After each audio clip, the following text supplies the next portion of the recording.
Eh, jadi kita mulai aja ya. Ya, Ya, selamat pagi teman-teman semua. Selamat pagi Romo Alip yang sudah berkenan hadir untuk pagi ini. Walau dengan eh, gimana kita nih di Qatar ya, agak sedikit berdebar-debar, bikin jantung berdebar, ris apa jadi kayak cemas. Tapi ya sukacita selalu dengan kasih Tuhan. Terima kasih. Ibadat pertemuan untuk kedua ini tentang potensi dana sosial gereja, fungsi dan sifatnya.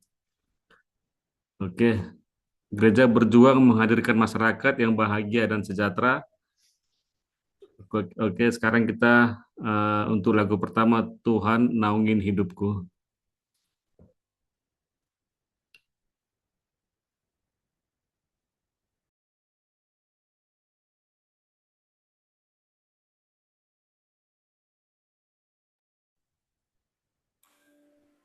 Mbak Reti yang pimpin.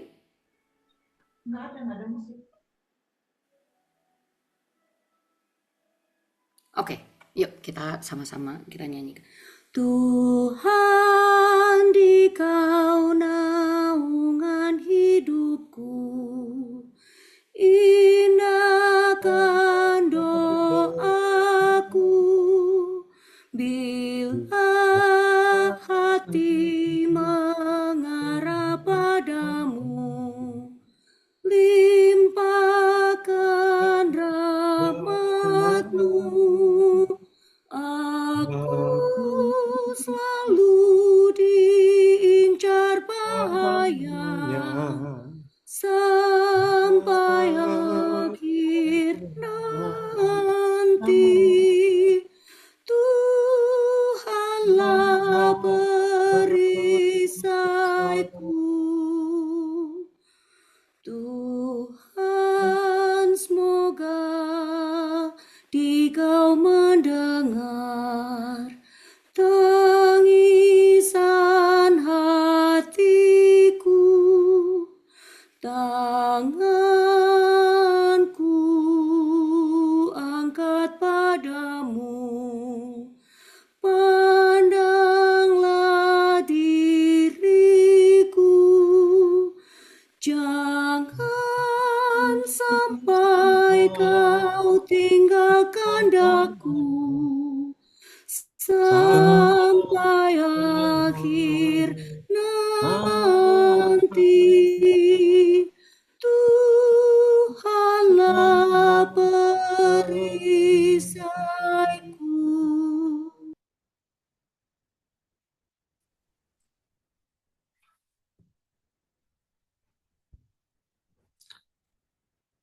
Apa ini? Dalam nama Bapa dan Putra dan Roh Kudus. Amin.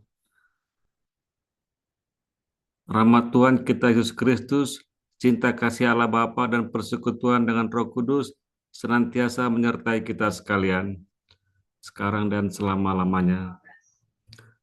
Selain dana APP, gereja memiliki berbagai sumber dana sosial lain yang perlu dikelola secara bertanggung jawab demi kesejahteraan umat dan masyarakat. Pengelolaan yang baik akan menampilkan wajah sosial gereja yang peduli dan solider. Dalam pertemuan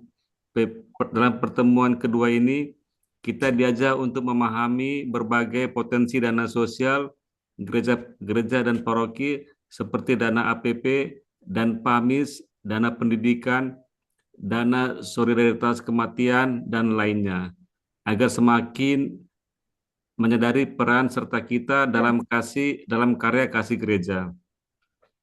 Saudara-saudari, di hadapan Tuhan yang kini hadir di tengah kita, marilah menyesali, mengakui segala dosa, memohon ampun atas segala kekurangan kita, serta mensyukuri segala kebaikan dan belas kasih Allah. Saya mengaku kepada Allah yang Maha Kuasa dan kepada saudara sekalian bahwa saya telah berdosa dengan pikiran dan perkataan, dengan perbuatan dan kelalaian. Saya berdosa, saya berdosa, saya sungguh berdosa. Oleh sebab itu saya mohon kepada Santa Perawan Maria, kepada para malaikat dan orang kudus, dan kepada saudara sekalian, supaya mendoakan saya kepada Allah Tuhan kita. Amin. Semoga Allah yang Maha Kuasa mengasihi, mengampuni dosa kita, dan menghantar kita ke hidup yang kekal. Amin. Doa pembukaan, marilah kita berdoa. Allah Bapa yang berbelas kasih, Engkau selalu menuntun jemaat-Mu dalam membangun kepedulian sosial bagi sesama kami. Pengumpulan berbagai dana sosial di paroki merupakan wujud kepedulian sosial kami gerejamu. Maka dalam pertemuan kali ini kami ingin memahami beberapa potensi dana sosial gereja sehingga kami dapat mengawal pengelolaannya dengan penuh setia sehingga wajah sosial gerejamu semakin bersinar. Demi Kristus, Tuhan dan pengantara kami. Amin. Bacaan silakan. Pembacaan dari Kisah Para Rasul. Adapun kumpulan orang yang telah percaya itu, mereka sehati dan sejiwa, dan tidak seorang pun yang berkata bahwa sesuatu dari kepunyaannya adalah miliknya sendiri, tetapi segala sesuatu adalah kepunyaan mereka bersama. Dan dengan kuasa yang besar rasul-rasul memberi kesaksian tentang kebangkitan Tuhan Yesus, dan mereka semua hidup dalam kasih karunia yang melimpah-limpah. Sebab tidak ada seorang pun yang berkekurangan di antara mereka, karena semua orang yang mempunyai tanah atau rumah menjual kepunyaannya itu, dan hasil penjualan itu mereka bawa, dan mereka letakkan di depan kaki rasul-rasul, lalu dibagi-bagikan kepada setiap orang sesuai dengan keperluannya. Demikian pula dengan Yusuf, yang oleh rasul-rasul disebut Barnabas, artinya anak penghiburan, seorang Lewi dari Siprus. Ia menjual ladang miliknya, lalu membawa uangnya itu dan meletakkannya di depan kaki rasul-rasul. Demikianlah sabda Tuhan. Syukur kepada Allah. Syukur kepada Allah. Silakan Romo. Terima kasih Pak Rimbun, Ibu Bapak dan saudara-saudari yang ada di Qatar. Selamat pagi atau siang atau selamat sore waktu Indonesia. Shalom dan Tuhan memberkati kita semua.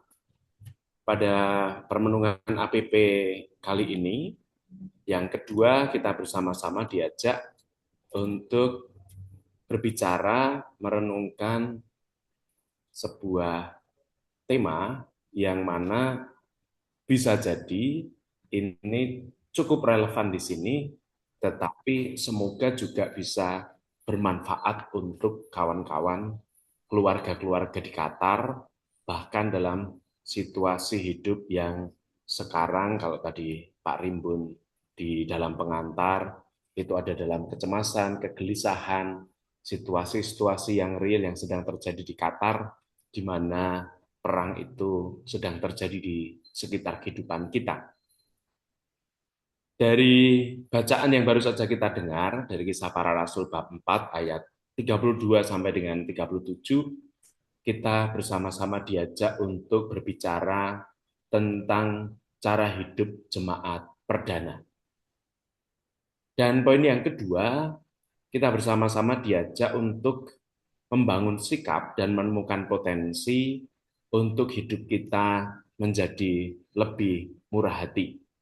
Maka tadi di awal disampaikan ada berbagai macam dana-dana sosial dan aksi-aksi sosial yang coba diupayakan, itu sebenarnya menjadi gambaran dari Gereja Keuskupan Agung Semarang. Dari tadi yang sudah dibacakan oleh Mas Paul, dari kisah para rasul ini kita memiliki beberapa hal yang bisa kita jadikan sebagai sarana kita untuk bercermin, berefleksi bagaimana membangun hidup khas sesuai dengan kehendak Tuhan versi kisah para rasul, versi hidup jemaat perdana.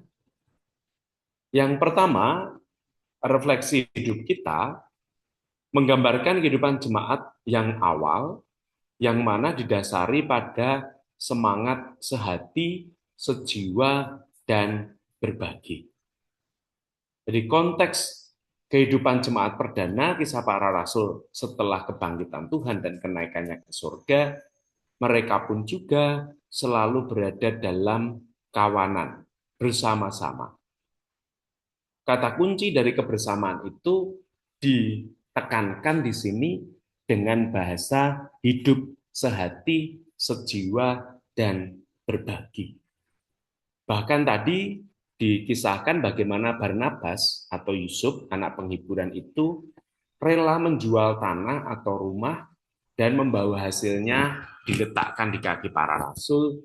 Itu menjadi contoh konkret bagaimana Barnabas, anak penghiburan atau rasul Barnabas ini bisa hidup sesuai dengan kehendak Tuhan dan komunitas orang Kristiani pertama kali, jemaat perdana. Hal yang lain, yang kedua, kesatuan hati dan menjadi milik bersama. Jemaat perdana memiliki hati yang satu dan tidak menganggap milik pribadi sebagai kepunyaan sendiri, melainkan milik bersama. Maka kata kunci kebersamaan itu memiliki kekuatan nilai-nilai Kristiani yang mana ada kerelaan satu dengan yang lain untuk membangun hidup bersama. Dalam bahasa yang lain, mereka memiliki hati yang satu, yang padu, yang sesuai dengan ciri hidup jemaat perdana. Hal yang ketiga yang bisa kita refleksikan adalah kasih karunia dan kebutuhan. Kasih karunia Allah itu bekerja kuat sehingga tidak ada orang yang berkekurangan. Mereka punya kerelaan, punya kehendak baik untuk bisa saling menopang satu dengan yang lain. Dalam bahasa yang lain, selain tindakan-tindakan manusiawi ini untuk saling menopang satu dengan yang lain, bahasa yang lebih ilahi dikatakan sebagai kasih karunia Allah bekerja kuat.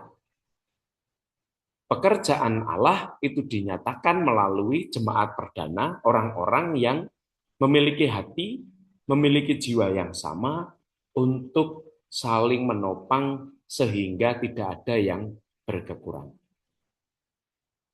Hal yang keempat yang juga bisa menjadi inspirasi bagi kita untuk membangun sikap bersama adalah solidaritas yang nyata. Mereka yang memiliki ladang atau rumah menjualnya dan menyerahkan uangnya kepada para rasul untuk dibagikan berdasarkan kebutuhan. Tentu yang menjadi pertanyaan bagi kita adalah apakah dengan demikian Barnabas setelah menjual tanah dan rumahnya diberikan kepada para rasul untuk hidup jemaat, dengan demikian dia nggak punya rumah? Oh enggak.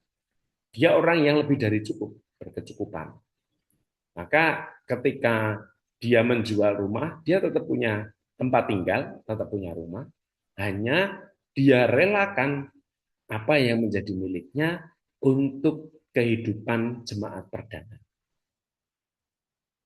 Ada solidaritas yang nyata yang ingin ditampilkan oleh Yusuf atau Barnabas atau anak penghiburan ini kepada jemaat perdana. Poin yang kelima adalah kesaksian para rasul.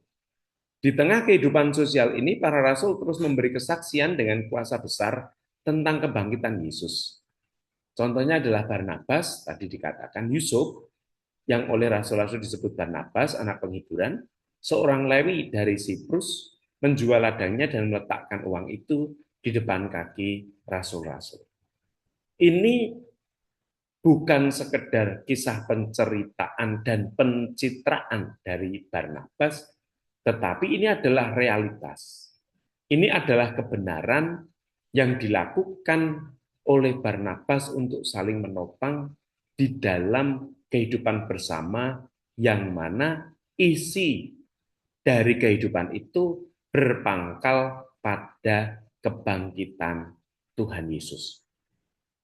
Jadi kerelaan untuk menjual tanah dan rumah yang kemudian oleh Barnabas itu diberikan untuk kehidupan para rasul, real bahwa itu dia kerjakan, nyata dia itu lakukan untuk menjadi sehati, sejiwa, dan berbagi. Dengan demikian, poin yang utama, orientasi dan prioritas jemaat perdana adalah tumbuhnya komunitas di dalam iman akan Yesus yang bangkit, di dalam pengharapan, itu berarti tumbuh kebersamaan, communion of communities, tumbuh bersama-sama, bukan hanya satu atau dua pribadi atau satu golongan, tetapi kebersamaan itu menjadi kunci, dan cinta kasih. Tadi dinyatakan bahwa Allah bekerja dengan kuat untuk membantu jemaat ini bertumbuh di dalam cinta kasih. Maka dalam bahasa yang lain, kita bisa menjadi orang yang tumbuh dalam cinta kasih ketika di dalam batin kita ada keinginan untuk berbagi. Maka ya jelas seorang suami tidak akan bisa menjadi real suami ketika dia mengatakan cinta tetapi tidak memberikan apa-apa terhadap istri dan anaknya, ataupun sebaliknya. Maka bukan hanya diletakkan pada titik pengorbanan, tetapi cinta kasih itu adalah nilai yang sungguh dihidupi, sungguh dijadikan sebagai kekuatan di dalam membangun kebersamaan. Maka orientasi hidup bersama jemaat perdana ini dihadirkan dengan kata kunci hidup sehati, hidup sejiwa, dan berbagi, di mana itu menumbuhkan realitas komunitas di dalam aspek iman, harapan, dan cinta kasih.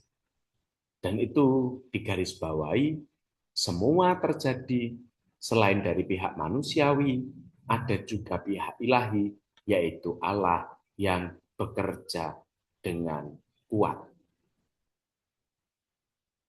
Lalu bagaimana merenungkan hal itu sebelum nanti kita mencoba untuk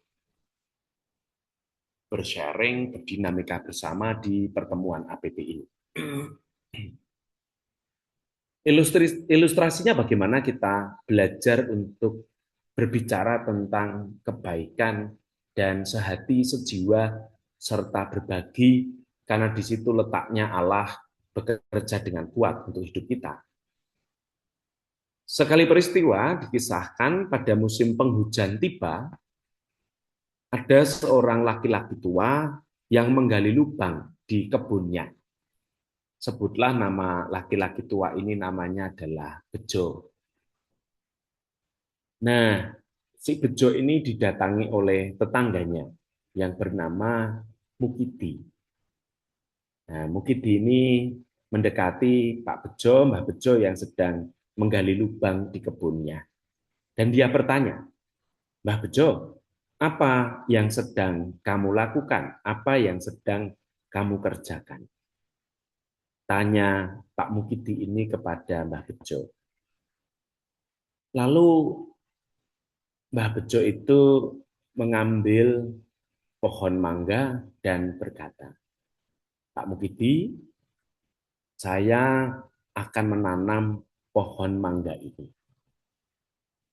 Kemudian Pak Mukidi itu bertanya kepada Pak Bejo, apakah kamu yakin bahwa apa yang kamu harapkan ketika kamu ingin mendapatkan pohon mangga ini sudah berbuah, makan mangga dari pohon ini. Mengingat kita tidak tahu Mbah Bejo. Umur Mbah Bejo itu pasti sudah lebih tua dari pohon mangga ini, dan pohon mangga ini pasti lebih lambat untuk buahnya daripada Mbah Bejo yang akan menikmati buahnya itu. Lalu Mbah Bejo berkata kepada Pak Mukidi, benar katamu itu.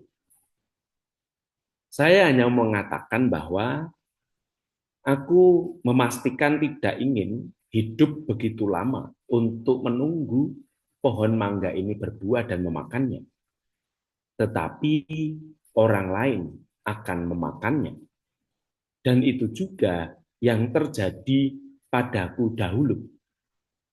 Mangga yang aku nikmati dari kebun ini, yang sepanjang hidupnya ditanam oleh orang lain, aku memakan buahnya. Maka ketika aku menanam pohon mangga ini, inilah caraku menyatakan terima kasih kepada mereka bahwa mereka telah mendahului menanam pohon mangga ini, dan aku tidak tahu waktu dulu kapan ditanamnya, tetapi aku menikmatinya. Maka kalau sekarang aku menanam pohon mangga ini, bukan pertama-tama aku ingin memakannya, tetapi sebagai rasa terima kasihku, karena aku pun mengambil dan memetik serta memakan buah mangga dari pohon yang bukan aku tanam. Lalu akhirnya Pak Mukidi itu terdiam dan dia meninggalkan Mbah Bejo. Lalu Mbah Bejo sibuk seorang diri menyelesaikan menanam pohon mangga itu dan ceritanya selesai. Apa yang bisa kita maknai dari kisah para rasul dan juga dari cerita tadi? Satu kata kunci dari Lukas 6 bab 36 adalah orientasi. Semoga bisa menjadi prioritas bahwa hendaklah kamu murah hati sama seperti Bapamu adalah murah hati. Maka dana-dana sosial yang dikumpulkan oleh gereja, salah satunya dalam aksi puasa pembangunan itu, dipakai dan dipergunakan bukan hanya untuk kepentingan gereja semata, tetapi bisa lebih luas lagi. Dan selama ini gereja-gereja terutama di Semarang itu mempergunakan dana-dana itu, entah dana kematian, entah dana kesehatan, entah dana sosial, atau pembangunan, atau kaitannya dengan dana sosial ekonomi, pure murni intensinya untuk aksi sosial. Dengan kata kunci, belajar murah hati, seperti Bapa murah hati, dengan semangat kisah para rasul jemaat perdana untuk memiliki sikap dan semangat sehati, sejiwa, dan berbagi. Maka dalam permenungan kita hari ini ada dua pertanyaan yang nanti bisa kita perdalam bersama. Yang pertama adalah apakah kita semua Anda tergerak dengan berbelas kasih kepada mereka yang miskin dan berkekurangan? Mengapa dan apa maknanya bagi kita orang beriman? Lalu yang kedua, apakah kita menggunakan kesempatan dan kemampuan untuk menjadi berkat bagi orang lain? Dan apa maknanya untuk kehidupan kita saat ini? Dua hal ini yang bisa kita jadikan sebagai sarana permenungan, dan saya mewakili seluruh umat Gereja Ignatius mengucapkan banyak terima kasih karena rehab kemarin kami sungguh dibantu. Kami telah ditolong, dibantu oleh komunitas Qatar yang ada di sana. Kami menerima dana sebesar, kalau kemarin itu terinfo, itu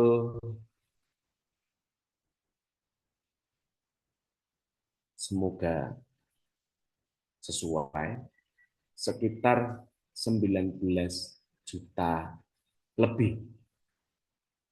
Semoga benar, Mbak Ika atau siapa yang nanti bisa menginfokan. Terima kasih banyak. Lalu ini gambarannya. Ini gereja yang lama, yang belum dipugar dan ditata. Kemarin itu termasuk desain interior dan eksterior. Kemudian ini gereja yang baru, kita mendekatkan diri wajahnya pada karena cagar budaya, kita sudah konsultasi dan sebagainya. Kemudian ini adalah ruang dalam gereja yang lama lebih catnya krem dan cenderung gelap. Sekarang kita geser, ada warna Maria, biru langit, kotak-kotak ini ada di atas. Dan ini adalah motif dari Romo Mangun. Dan juga ada lampu seperti lampu untuk lampu kuno yang sudah dimodifikasi oleh Romo Mangun. Kemudian kita tambahkan di sana sini. Lalu ini dipotret dari altar ke depan itu pintu masuk. Dan ini adalah wajah depan altar yang semula catnya krem, kita ganti menjadi putih dan cenderung warna Bunda Maria. Ini wajah depan, kami mengucapkan terima kasih, kami menempatkan satu patung Ignatius yang sedang peregrinasi, sedang berziarah, yang ada di depan sebagai ikon simbol bahwa ini adalah gereja Santo Ignatius. Ini kami bertiga, yang ada di paling ujung itu Romo Dodit, di tengah itu Romo Diki, dan di menunjuk ke patung itu adalah saya. Terima kasih dari kami, dan kami selalu tidak henti sejak dimulai hingga hari ini, kami berdoa untuk menghentikan perang bersama dengan Santa Maria Lourdes. Ini adalah Bunda Maria Lourdes yang kami merasa ini sekitar umurnya itu hampir mirip dengan usia gereja, 125 tahun. Ini bersama dengan gereja Bunda Maria Lourdes yang ada di sini. Yang gede ini adalah Santo Tadius, yang mana kita ketika berada dalam kesulitan, kita berdoa dan memohon kekuatan dari Yudas Tadius, Rasul, salah satu Rasul. Dan ini adalah Santa Marta, ketika kita berada dalam berbagai macam gangguan, kita minta tolong Santa Marta, spiritnya akan tertolong. Dan terima kasih untuk segala sesuatu yang diberikan, dan mari kita berdiskusi bersama untuk dua hal ini. Yang pertama adalah ketergerakan kita dan belas kasih kita kepada mereka yang berkekurangan, dan kesempatan yang kita pakai dan kemampuan untuk menjadi berkat bagi sesama di sekitar kita. Demikian Pak Rimbun dan Ibu Bapak, saudara-saudari yang bisa saya sampaikan. Semoga ada tanggapan untuk kita adakan permenungan dan refleksi bersama di APP yang kedua. Terima kasih. Monggo Pak Rimbun dipersilahkan dan Ibu Bapak. Ya, terima kasih Romo. Cukup senang tadi Romo bisa menunjukkan foto-foto, walau kita kadang saya juga lupa kemarin itu kontribusi saya berapa ya Romo ya. Saya juga bingung Romo. Sebelum teman-teman untuk mau sharing, saya juga mau sharing juga, mau bertanya Romo. Oke. Seperti biasa. Kalau APP artinya aksi puasa pembangunan Romo ya. Jadi kalau dalam saat sekarang, ketika saya bandingin Romo, ketika saya masih SD Katolik dulu di Siantar, ketika menghadapi aksi puasa kayak masa-masa Prapaskah ini, kadang saya merasa itu kayak ini tantangan berat gitu Romo. Kenapa? Masih kecil Romo ya. Dulu saya di Katolik itu, di SD itu, jadi gini, tiap hari jam 9 atau jam 10 pagi gitu, di kelas itu, guru kelas atau suster atau frater itu mengedarkan dari meja itu, dari meja bangkut masing-masing itu aksi puasa Romo, dalam dalam kayak eh, celengan gitu Romo. Jadi kita tuh gara-gara semua satu-satu diedarkan, jadi kita tuh kayaknya semua orang melihat atau gimana, atau juga semua sama suster gitu. Jadi kita tuh wajib ya memasukkan duit ke dalam untuk aksi puasa ya. Jadi saya ingat banget ya kalau ibu saya ya kadang ngasih duit, katakanlah Rp25 ya, 40 tahun lalu Romo ya, Rp25 untuk beli jajan gitu. Jadi kadang duit duit jajan itu adalah seluruhnya saya masukin gitu Romo. Tapi artinya saya tuh kayak apa ya, duit yang dalam arti untuk jatah saya untuk makan satu hari di sekolah gitu, artinya saya berikan. Jadi memberi di tengah-tengah kekurangan Romo. Jadi memang selama 1 bulan 40 hari tiap hari masukin celengan Romo. Itulah misalnya keikhlasan kita dalam tanda kutip sebagai anak kecil merasa terpaksa gara-gara saya harus tidak jajan lagi hanya untuk aksi puasa gitu.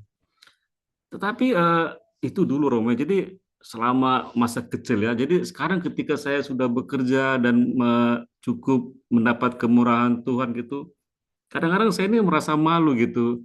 Ketika ada APP di gereja gitu, saya memberi itu misalnya kayak eh, bagian sangat kecil dari gaji saya gitu Romo ya. Jadi saya malu gitu ya. Jadi yang tadi pertanyaan Romo gitu, apakah saya berbelas kasih kepada orang miskin gitu, kadang-kadang menjadi pertanyaan lain gitu. Benarkah apa yang saya kasih itu sudah relevan dengan apa ya yang kemurahan Tuhan yang telah saya dapat gitu. Pertanyaan saya Romo misalnya gini ya, kalau dalam yang gereja yang tidak Katolik gitu, mereka punya perpuluhan gitu. Jadi mereka itu bahkan dikejar gitu. Jadi ada jelas angka-angka yang referensi bagi mereka untuk memberikan menyisihkan pendapatan dia gitu, Romo. Kemudian kita juga selain APP yang khusus di masa Prapaskah, ada juga kita kolekte yang mungkin kita bisa sisihkan juga gitu. Pertanyaan saya sama Romo misalnya, relevansi APP ini dengan kolekte harian, dengan Katolik tidak implementasi misalnya 10% perpuluhan itu, eh, bisa nggak diberikan penjelasan Romo? Karena eh, nilai APP yang saya berikan dengan kolekte harian itu yang saya kasih ke gereja gitu, ke Tuhan gitu, atau mungkin saya hitungan lah secara kita menyumbang kemana-mana gitu. Eh, kita nggak tahu persentasenya gitu. Dengan rezeki yang kita dapat, gimana sih Romo hitungan-hitungannya gitu? Kira-kira seperti gitu Romo. Makasih.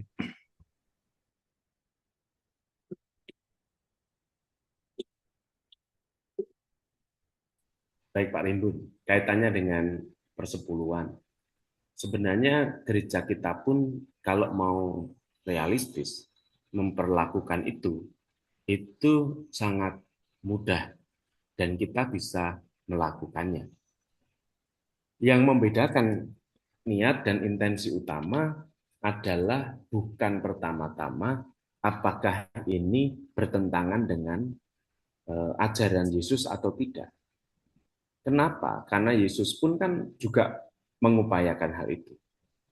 Bahkan ketika dia melihat seorang janda yang memasukkan persembahan di peti persembahan, dia bukan hanya ingin menegur, tetapi mau memberi sebuah pernyataan bahwa apa yang telah kamu terima dari Tuhan, itu juga diberikan kepada Tuhan sesuai dengan haknya Tuhan.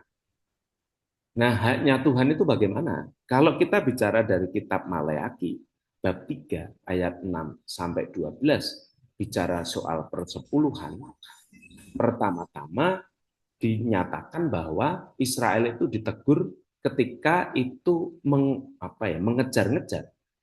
Sebenarnya orang yang mengejar-ngejar perpuluhan itu ditegur Tuhan sebenarnya.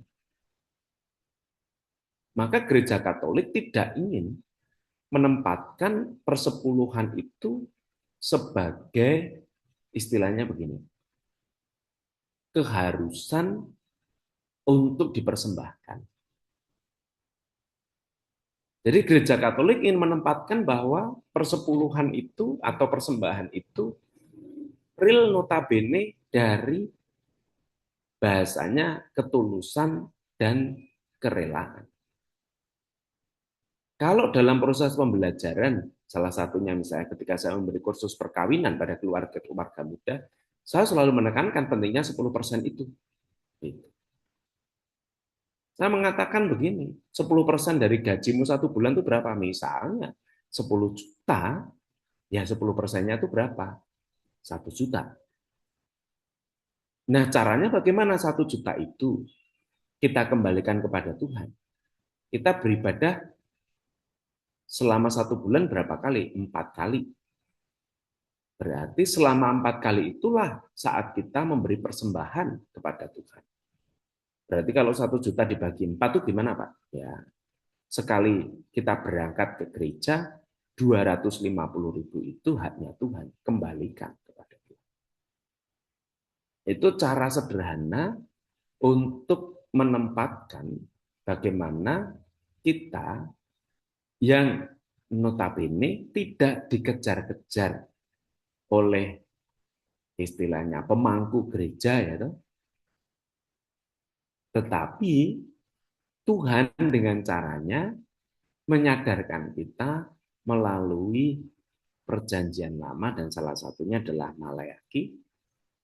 Dan dari kitab Malayaki itu Yesus memperbaharuinya dengan memberi sebuah pernyataan melalui janda yang miskin yang memberi dari keterbatasannya, dari kekurangannya. Dalam bahasa yang lain, yang berkekurangan aja bisa memberi lebih, kok kamu yang berkelebihan malah memberinya sangat kekurangan. Seolah-olah kamu orang yang miskin. Maka ya kita harus menjadi kaya di hadapan Tuhan. Maka dalam bahasa yang sederhana, bisa perpuluhan itu dipakai sebagai sarana kita untuk mengembalikan atau istilahnya memberikan apa yang menjadi haknya Tuhan. Seperti itu Pak Rindu. Walaupun ya tadi catatannya oleh Yesus sendiri sudah direnovasi atau direhab atau direstorasi atau direformasi oleh Yesus sendiri bahwa orang mempersembahkan itu mulailah dari kesadaran bahwa Tuhan begitu memenuhi berkat-berkat untuk Anda. Itu. Demikian Pak Rindu, semoga menjawab. Ya, terima kasih Romo. Teman-teman, silakan.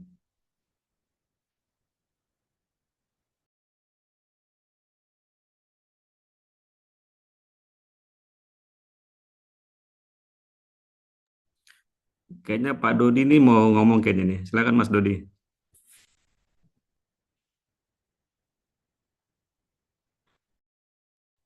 Aduh, ditembak. No komen sih. Setuju dengan apa namanya yang diomongin pastor bahwa ya kembalikan ke Tuhan apa yang punya Tuhan gitu kan. Dan juga saya senangnya di gereja kan kita tidak dipatok 10%. Kenapa sih cuma 10% gitu kan? Ya, cuman kemudian kembali kita masing-masing. Itu aja dari saya. Iya. Terima kasih Mas Dodi dan saya mengamini ya. Jadi 10% itu sebenarnya standar minimal tuh. Sebenarnya. Jadi kalau kita ngasih Tuhan 10% tuh orang minimalis gitu ya. Jadi ya hidup kita akan selalunya begitu-begitu aja ya. Minimal terus gitu. Tapi kalau kita memberi Tuhan bukan pertama-tama dari, kalau kita kan sering kadang-kala mindsetnya adalah persembahan itu kita taruh di belakang dari apa yang kita butuhkan lebih dulu. Kan seolah-olah begitu. Jadi kalau kita bicara membahas 10%, itu ditempatkan lebih kecil daripada 90% yang adalah kebutuhan kita. Supaya jadi berkat, Saya sih menggunakan mindset-nya begini. 10% itu berilah di awal. Ini haknya Tuhan. Dan ini nggak boleh diotak-atik.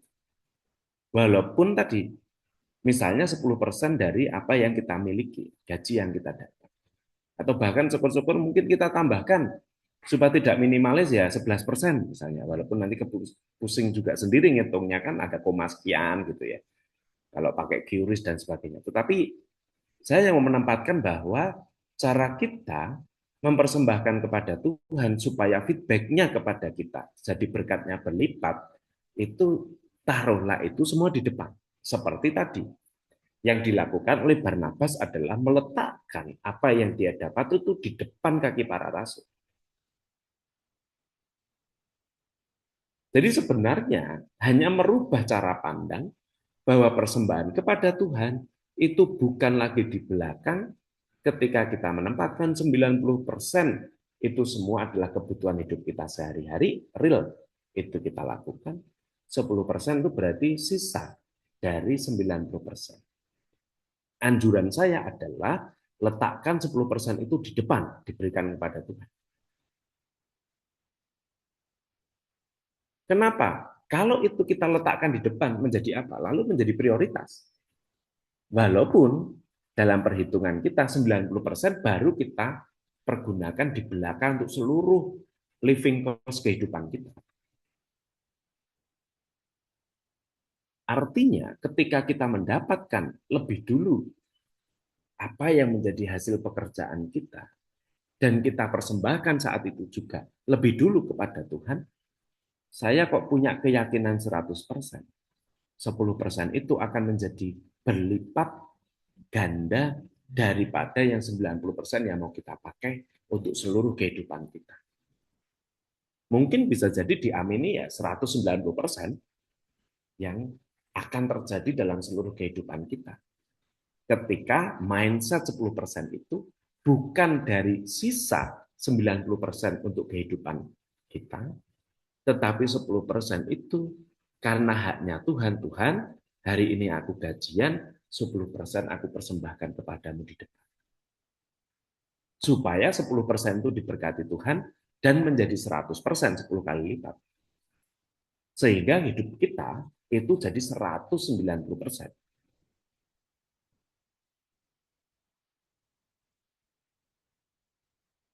Sehingga cara kita mengelola berkat itu menjadi lebih sempurna. Sebagaimana tadi dikatakan tagline-nya, jadilah murah hati seperti Bapamu murah hati. Saya tidak sedang menyalahkan orang yang tidak murah hati, tetapi cara pikir itu menolong kita untuk menempatkan bahwa haknya Allah ya kita berikan kepada Allah. Karena Allah itu lebih besar daripada kita, ya sudah seperti halnya tadi Barnabas menyerahkan itu lebih dulu untuk seluruh kehidupan jemaatnya. Dan saya rasa 10% itu kan bisa dibagi-bagi. Misalnya 5% untuk gereja, 5% untuk komunitas. Nah, kita kan bisa memecah-mecah itu untuk komunitas-komunitas yang sedang terjadi atau istilahnya ya memang kita tinggal dan hidup di situ.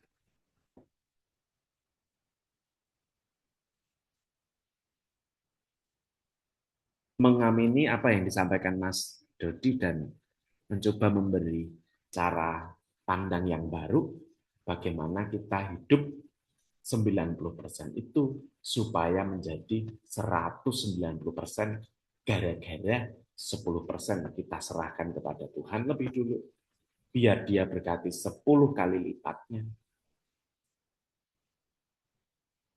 Sehingga kita tidak hidup hanya 90%, tapi 190%. Kenapa? Karena 10% sudah diberkati oleh Tuhan lebih dulu.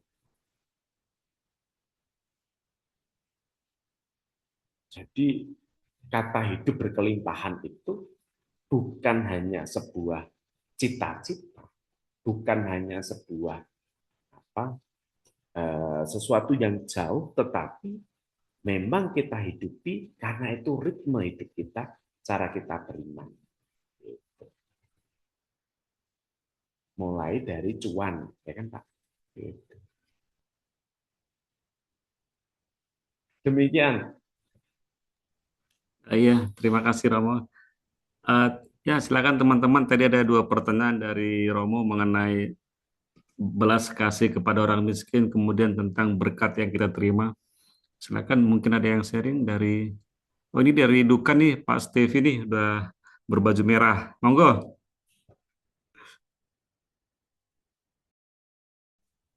Ya, terima kasih ya Pak. Kalau ya ini pertama saya juga tadi sempat salah jam ya. Saya pikir jam 11.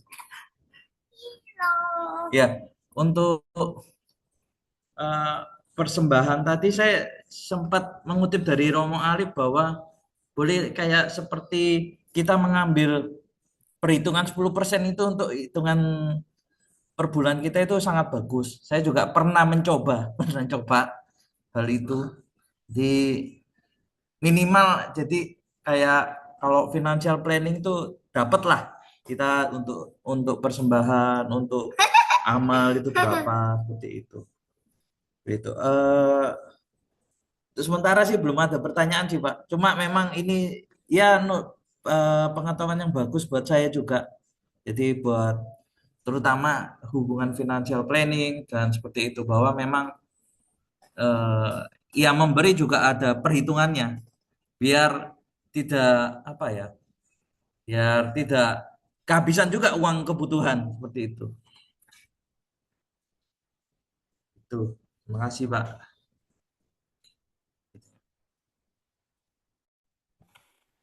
Ya, makasih Pak Stevi. Ada lagi mungkin Baika atau gimana? Baika, monggo.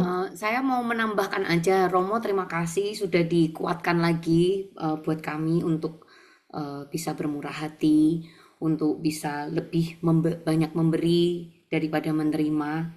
Dan untuk di KKI sendiri, pengurus KKI juga memfasilitasin itu Romo sebetulnya. Memfasilitasi kemurahhatian teman-teman ini gitu. Dan kita ada dana aksi sosial yang biasanya dilakukan ketika Natal dan juga nanti APP Paskah ini. Jadi nanti dana itu biasanya ini berbeda dengan uang kas disalurkan ke memang ke orang-orang yang membutuhkan, misalkan ke gereja atau yang sedang membangun atau kemana aja Romo, panti asuhan yang sedang membutuhkan seperti itu. Dan selain itu di KKI kami juga ada orang tua asuh.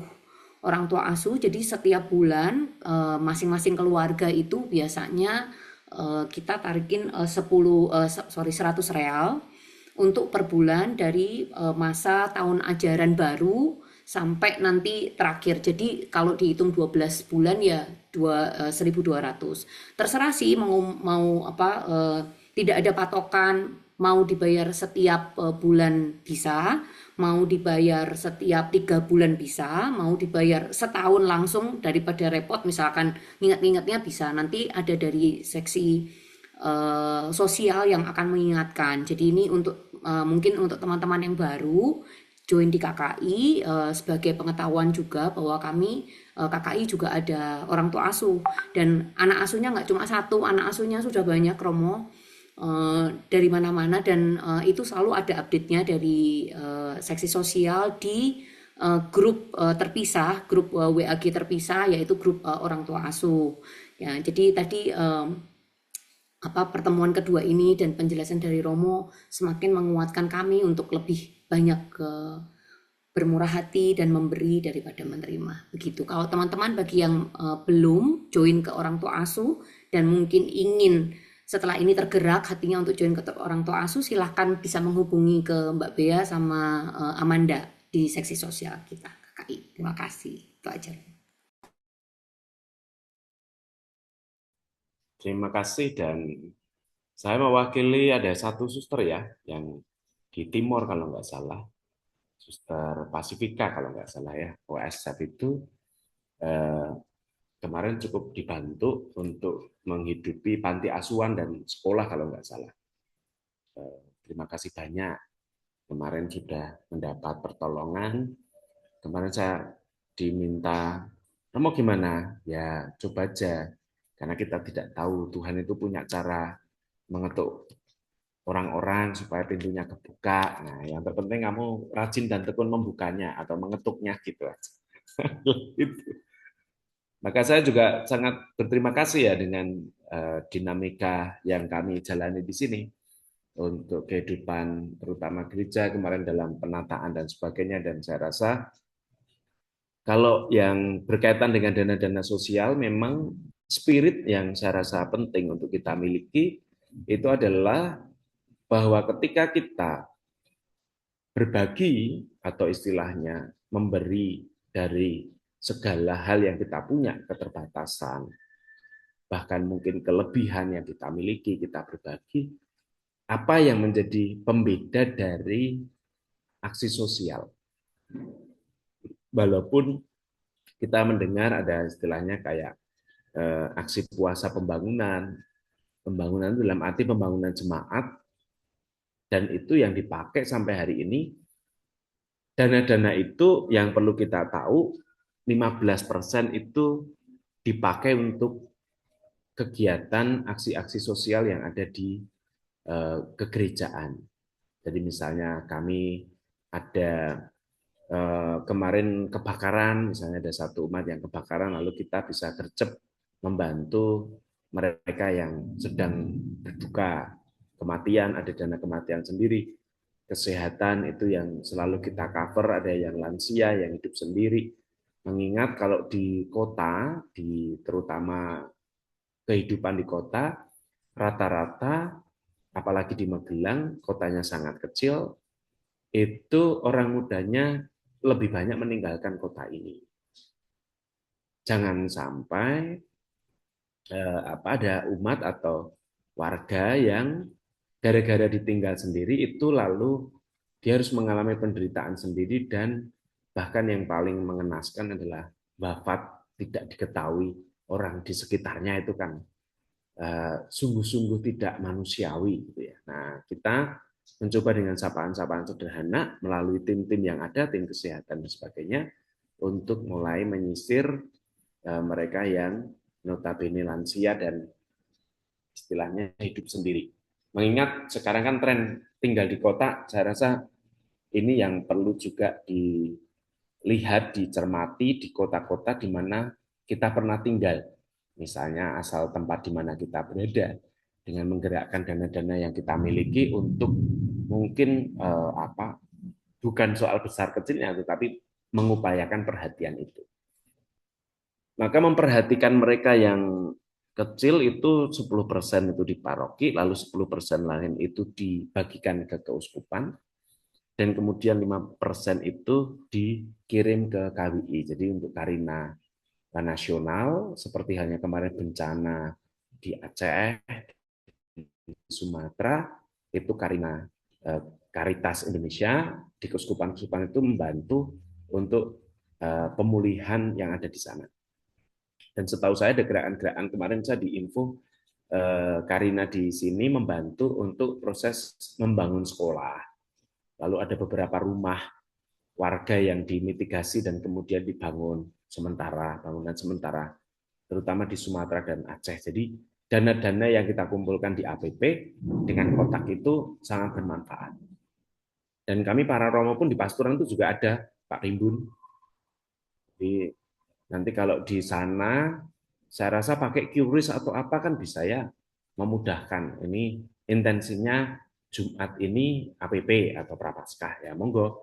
Sebagai gerakan-gerakan kecil melalui QRIS yang mungkin orang tidak tahu ya, kalau tadi dalam kisahnya Pak Rimbun kan sudah duitnya terbatas, 25 rupiah, itu uang jajan dia satu hari, semua harus dimasukkan di situ, sudah dimasukkannya terpaksa pula. Itu kan sesuatu hal yang sebenarnya tidak berkenan di hadapan Tuhan sebenarnya, tetapi toh itu dilakukan sebagai cara untuk membangun kebersamaan.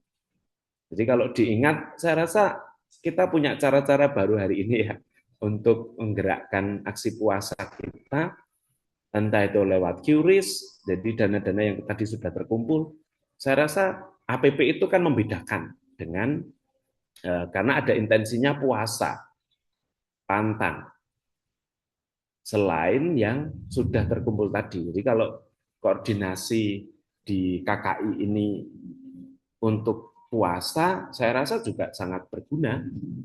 Ya, kita tidak berharap ada korban perang yang akan terjadi, tetapi itu kan bisa menolong kalau hal itu terjadi. Kita tidak berharap, tetapi kalau fakta terburuknya terjadi, lalu di antara kita sebagai satu komunitas bisa saling menopang satu dengan yang lain.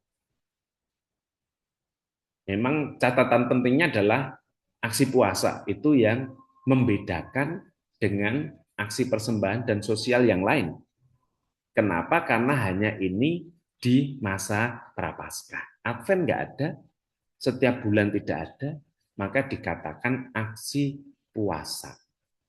Maka anjuran saya berarti sudah 2 hari puasa ya, atau 3 hari puasa, Rabu Abu, 2 Jumat, ya monggo itu diedarkan aja Bu Ika dan teman-teman QRIS-nya, supaya aksi ini memang yang membedakan apa? Tagline-nya adalah aksi puasa, yang membedakan dengan persembahan-persembahan yang lain. Dan nanti intensinya bisa aja dipilih intensi khusus untuk apa? Selain yang tadi anak asuh, menjadi orang tua asuh untuk pendidikan, untuk inilah misalnya ini untuk apa intensinya supaya gerakan kata aksi puasa itu sungguh konkret di dalam komunitas KKI. Selain tadi yang sudah disampaikan hal-hal baik itu, cuman catatan saya kenapa kok perlu ditegaskan, mungkin baik kalau juga diedarkan QRIS atau apapun itu dengan intensi aksi puasa pembangunan. Karena kami para Romo itu ada kotak kecil itu, ada kotak yang kemudian setiap Jumat, Rabu Abu dan besok Jumat Agung itu memang dimasukkan di situ. Sama seperti peristiwa Pak Rimbun tadi, penegasannya. Tapi catatannya jangan terpaksa ya Pak Rimbun ya. Dari gereja juga ada Romo, ada namanya lantern envelope gitu. Nah, Oke. ya kemarin sebetulnya saya sendiri belum sempat ngambil, gerejanya udah tutup. Ini gereja lagi nggak beroperasi sampai Oke. further notice. Tapi kan nggak perlu pakai lantern envelope juga. Sebenarnya kita masih bisa menyalurkan ke yang lain. Dari gereja juga ada Romo. Sudah diedarkan juga. Biasanya dikumpulkan maksimal sampai Jumat Agung untuk ke gereja. Jadi, nah, ya itu yang dipegang sama Ciregina. Ya, silakan nanti kalau gereja sudah dibuka, silakan diambil. Jadi nanti mungkin bisa anak-anak tuh bisa biasanya kalau dulu ya anak-anak saya waktu masih kecil-kecil saya suruh hias-hias tuh gitu. Jadi nanti sama mereka ditaruh di meja gitu. Jadi setiap Jumat nanti diisi. Itu akan lebih apa ya? Kalau yang bagi yang masih punya anak kecil ya, lebih menyenangkan gitu buat anak-anak. Oh, my lantern envelope gitu. Nah, kalau ya sekarang anak saya udah gede-gede nggak ada lagi begitu. Udah lama mas kalian aja, nggak mau pusing kayak mereka. Nah nanti mungkin kalau yang mau ikut orang tua asuh, nanti bisa hubungin Ceregina juga. Ceregina juga ada di situ. Either Ceregina, Mbak Bea atau Amanda. Kita orang tua asuh tuh anak asuhnya. Saya kurang tahu sih ada berapa, mungkin Ceregina lebih bisa menjelaskan, tapi sudah sampai ke Papua juga, ada beberapa anak Papua juga, silahkan. Kalau nanti APP biasanya akan dimulai mungkin minggu depan atau 2 minggu lagi dari seksi sosial Ceregina, Mbak Bia sama Amanda. Ya benar nggak Ceregina? Mungkin Ceregina yang lebih bisa menjelaskan kalau itu. Boleh nanya sedikit nggak Romo? Sedikit aja nih. Oke, silahkan. Iya mau. Maaf, saya terpental karena listriknya kena petir di sebelah. Nggak kena rudal ya Romo. Oke, lanjut, monggo. Di dalam memberi, saya bersyukur bahwa Katolik itu nggak ada matok 10% atau gimana. Okay. Tapi pertanyaannya adalah dalam kita memberi itu apakah benar kalau kita mengharapkan pamrih, Romo? Artinya, gua ngasih sekian, supaya nanti Tuhan kasih sekian. Jadi dalam memberi itu kita ada rasa pamrih gitu. Itu pertanyaannya. Yang pertama. Yang kedua, di dalam memberi, terkadang-kadang ada yang tertutup dan terbuka. Kalau misalnya yang terbuka itu ada istilahnya balap-balapan banyak-banyakan. Oh, gua nyumbang udah segini banyak loh. Kayak gitu. Kira-kira benar nggak itu, Romo? Makasih. Baik, makasih Pak. Yang pertama, kaitannya dengan pamrih. Yang tadi saya sampaikan itu memang real bukan di ruang pamrihnya, tetapi di ruang imannya. Bahwa ketika saya memberi lebih dulu apa yang menjadi hak Allah, saya meyakini, saya mengimani bahwa akan kembali menjadi berkat melimpah bagi saya. Jadi saya lebih menekankan soal Tuhan yang memberi berkat untuk menyelenggarakan kehidupan saya lebih baik lagi. Dan konsep rezeki dalam hal ini, misalnya tadi saya sampaikan 10% supaya menjadi 190%, itu bukan pertama-tama soal materi saja ya, tetapi kaitannya dengan seluruh proses kehidupan kita. Bisa jadi 190% itu adalah kelancaran dan kemudahan untuk segala kesulitan dan tantangan hidup yang sedang kita hadapi. Bisa demikian pula. Maka sebenarnya itu kaitannya dengan ruang iman. Kalau kita bicara soal pamrih, sebenarnya jujur kita diharapkan meminimalisasi atau bahkan menghilangkan pamrih itu. Maka doa orang yang benar di hadapan Tuhan itu adalah doa yang tulus dan murni. Itu konsepnya. Tapi kadangkala setan itu dengan kecanggihannya dan kecerdikannya selalu mengusik kita dengan mengatakan, toh ya nggak ada perubahan tuh dalam hidupmu, kan gitu. Padahal hari ini sama hari besok pasti sudah berbeda dan ada peningkatan yang kadangkala tidak kita ketahui tanpa kita sadari juga. Kemudian yang berikutnya soal balap-balapan. Saya pikir kalau motivasinya itu murni untuk membantu, saya pikir sehat aja Pak, enggak apa-apa. Monggo. Mungkin Pak Rimbun bantu 100.000, Bapak membantu 1 juta. Ya, itu balap-balapannya terlalu kenceng Pak Anda, Pak. Mungkin Pak Rimbun itu 100.000, Bapak cukup 110.000 kan sudah lebih. Jadi, tapi yang saya maksudkan adalah kembali lagi di ruang motivasi. Kalau kita dinyatakan bahwa untuk pencitraan, dipertontonkan, saya rasa Tuhan kan juga punya pesan ya, apa yang kamu buat dengan tangan kananmu, sebisa mungkin tangan kirimu tidak mengetahuinya. Tapi kadangkala setan itu dengan kecerdikannya selalu mendorong kita untuk menunjukkan hal itu. Maka kembali lagi di ruang motivasi atau istilahnya pemurnian kalau saya bilang, pemurnian motivasi Pak. Supaya kita ketika bahkan mungkin di awal ingin menunjukkan dan bisa jadi sudah terlanjur menunjukkan itu, kita masih punya ruang untuk membangun pertobatan. Tuhan ampuni saya, bukan pertama-tama ingin mempertontonkan, tetapi supaya setiap orang kemudian tergerak dan mau berbagi dengan lebih lagi daripada yang saya berikan.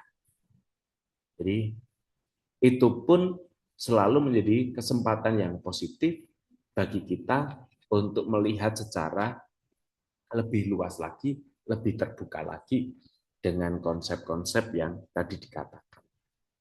Demikian Pak, semoga memberi jawaban.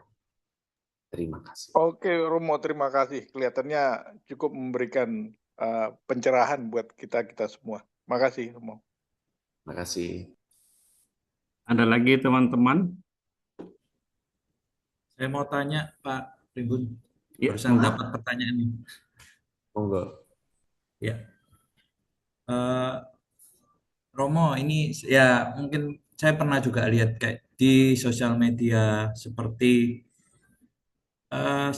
misalnya ada sebuah kisah seperti wah berkat saya ini lagi, misalnya usaha saya lagi turun, jualan saya lagi turun, misalnya keluarga lagi sakit atau apapun. Kadang seperti direlated seseorang, mungkin persembahan saya kurang, mungkin persepuluhan itu saya kurang. Apakah konsep itu dari pandangan gereja Katolik itu benar atau tidak seperti itu, Romo? Itu.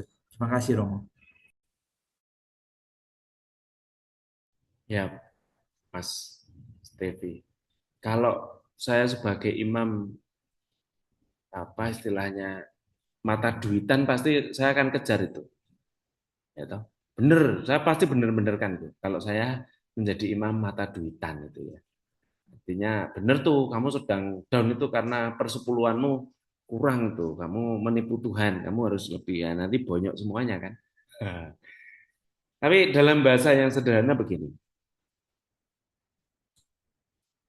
apa yang sedang kita alami dengan situasi yang down, situasi yang sedang tidak baik-baik saja, itu tidak ada korelasinya dengan apa yang dikatakan bahwa kita sedang dihukum Tuhan, bahasa yang lainnya.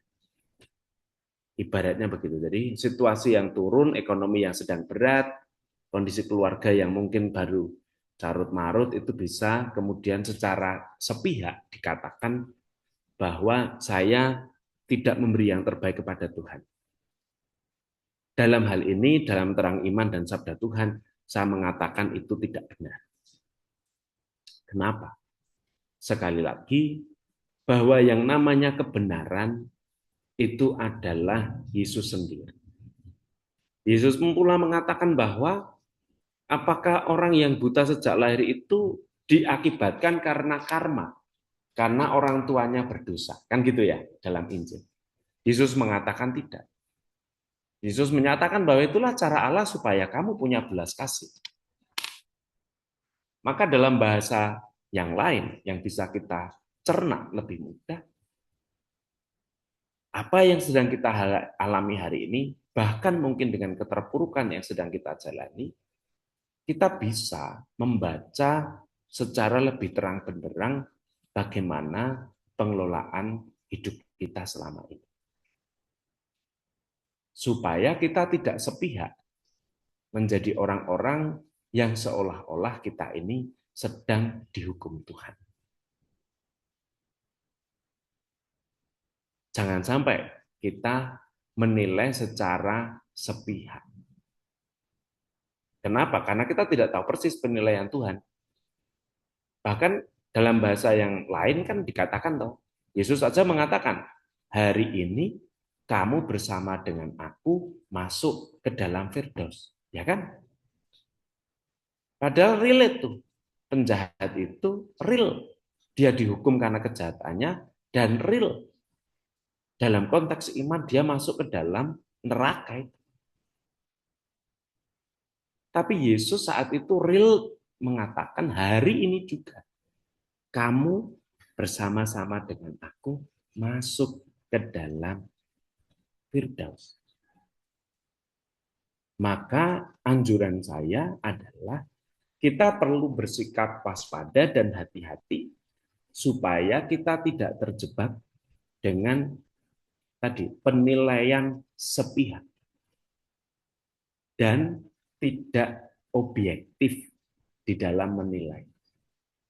Kenapa? Karena kita dalam bahasa rohani menilai secara sepihak itu berarti kan kita juga dengan demikian diseret pada satu ruang permukaan bahwa hidup kita ini akhirnya dikutuk oleh Tuhan. Nah, kalau itu yang terjadi, bahaya. Bahayanya apa ya? Bahayanya akhirnya kita tidak melihat dan memandang Allah itu baik kepada kita.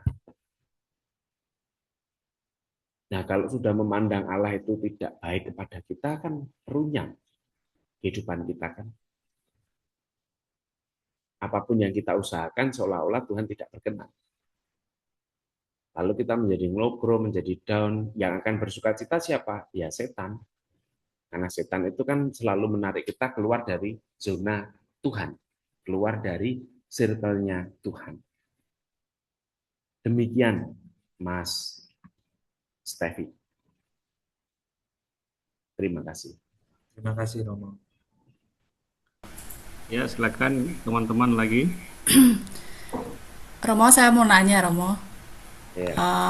Untuk bersedekah, itu di Matius 6 ayat 3-4 itu kan, ya, tetapi jika engkau memberi sedekah, janganlah diketahui tangan kirimu apa yang diperbuat tangan kananmu. Tapi pada kenyataan yang eh, terjadi di stasi saya, Romo, yang itu kalau misalnya ada yang misalnya kita menyumbang gitu, ya siapa aja yang menyumbang itu kan diumumkan di gereja itu, walaupun kita itu udah mengkode gitu yang bertugas pengumuman gitu, tetapi di situ tetap diumumkan dengan nama jelas gitu. Kalau pendapat saya itu kurang serg gitu, Romo, tapi di situ selalu diumumkan gitu. Itu bagaimana, Romo? Terima kasih, Romo. Iya, terima kasih. Mungkin pengurus gereja perlu diberi satu apa ya istilahnya. Saya nggak ngerti apakah imam di situ juga mengetahui kondisi seperti itu, misalnya. Ada enggak ya imamnya di situ yang memberi infonya? Saya rasa mengetahui, Romo. Mungkin Romo mengetahui, juga mengenal stasi itu dulu gitu. Tapi saya sudah misalnya udah mengkode gitu. Misalnya jangan diumumin gitu, karena kan ya menurut saya itu bagus gitu dengan di Matius itu yang nggak harus orang lain tahu, tapi tetap aja diumumin gitu. Dan itu berlangsung untuk siapapun yang menyumbang di situ selalu diumumin gitu, Romo. Oke. Tuh. Ada Makasih, Romo. ruang positif yang bisa kita baca bahwa itu sebagai bentuk transparansi, bisa jadi kan nilai positifnya. Bahwa apa yang dia terima, misalnya 1 juta dari Pak Albert, itu langsung disampaikan. Sebagai bentuk transparansi, bukan pertama-tama ingin mengintimidasi seluruh umat, supaya ketika menyumbang tolong dipresisikan sama dengan Pak Albert. Itu nilai yang lain ya. Artinya kalau kita membacanya secara positif. Jadi bisa jadi nilai positif yang mau dia bangun di ruang gereja itu adalah karena sedang membangun kredibilitas, nilai kepercayaan di tengah umat, maka transparansi itu dikedepankan dengan menyampaikan apa yang menjadi prinsip dasar yang sedang dibangun. Maka justru menurut saya menariknya adalah coba ditanya, ketika ini disampaikan ini maksudnya apa, gitu kan? Kan tidak bisa kemudian secara sepihak juga lalu kita konfrontasikan dengan ayat tadi. Ayat itu nggak ada salahnya, benar. Gitu. Supaya kita secara pribadi tidak ingin disampaikan. Tetapi itu kan di luar apa yang dia mau. Jadi cara membacanya secara objektif bahwa yang bersangkutan mungkin dalam tanda kutip kemungkinan besar tidak ingin tersampaikan, tetapi dari pihak gereja itu bisa jadi sebagai sarana untuk transparansi. Kecuali kalau yang bersangkutan meminta, tolong ini nanti diumumkan. Nah itu tidak sesuai dengan Injil tadi. Artinya memang dikehendaki ketika dia melakukan untuk diumumkan. Nah itu yang tidak sesuai dengan Injil. Tetapi ketika itu disampaikan padahal yang memberi itu tidak ingin untuk disampaikan, berarti kan sebenarnya tidak ada konfrontasi dengan nilai Injilnya, menilai secara objektif. Demikian. Baik, Romo, sudah paham. Terima kasih, Romo. Silakan. Romo, aku juga mau sedikit nambahin. Ada juga sama kayak Mbak Valen pengalaman ikut di misa di salah satu stasi kecil gitu ya di sebuah desa gitu. Iya itu juga diumumkan. Tapi kalau misalnya Romo tadi itu dibilang untuk transparansi, tapi kenapa yang diumumkan tuh tidak semuanya gitu? Tidak yang kecil-kecil misalnya menyumbang 5.000 gitu. Tapi yang diumumkan cuma satu nama aja yang menyumbang paling besar gitu. Jadi karena di sana umatnya itu mungkin banyak yang mungkin buruh, petani gitu. Jadi menurut saya kalau itu diumumkan lebih ke intimidasi sih Mo, jatuhnya daripada ke transparansi. Gitu. Oke. Dalam bahasa yang lain, kita sedang menilai sesuatu yang kita juga belum tahu maksud tujuannya. Jadi supaya kita mencoba melihat ya, supaya tidak dalam tanda kutip secara sepihak menilai. Saya hanya mau membantu bahwa di satu sisi transparansi itu tersampaikan bahwa kalau misalnya nanti bisa menjadi catatan evaluasi, bisa saja meminta dari pihak pengurus gereja untuk tolong dong, kalau menyampaikan jangan hanya yang satu sisi atau yang gede yang ukurannya gini, tetapi semuanya itu bisa jadi, supaya menjadi evaluasi. Cuman saya ingin mengajak kita melihat secara lebih luas, secara lebih objektif, bahwa bisa jadi pertama-tama nilai tadi, transparansi yang mau diupayakan dan dihadirkan. Lalu yang kedua, tersampaikan bukan, menurut saya prioritasnya bukan soal besar kecilnya yang membantu, tetapi sebagai bentuk ungkapan terima kasih dengan menyampaikan sejumlah bantuan yang ada di sana. Lalu yang ketiga, yang tadi berkaitan dengan budaya, karena sekali lagi itu kan budaya, perlu dilihat dan dicerna lebih dalam lagi, mengingat kalau itu sebagai budaya dan tradisi yang sudah sekian lama bertahan dan berjalan di sana, kita juga perlu menghormati. Itu Mbak Linda. Oke Romo, terima kasih. Terima kasih.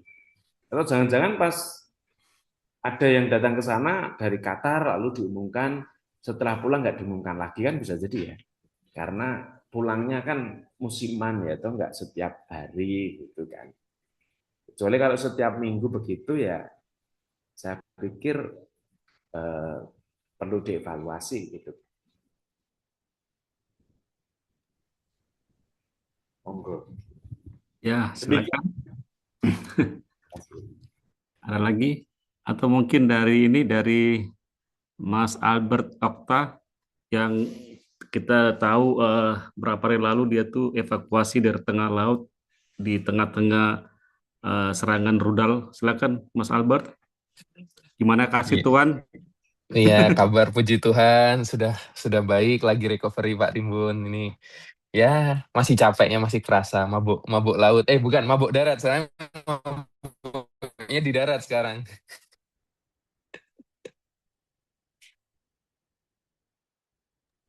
Aduh, suaranya ini nggak masuk nih. Halo.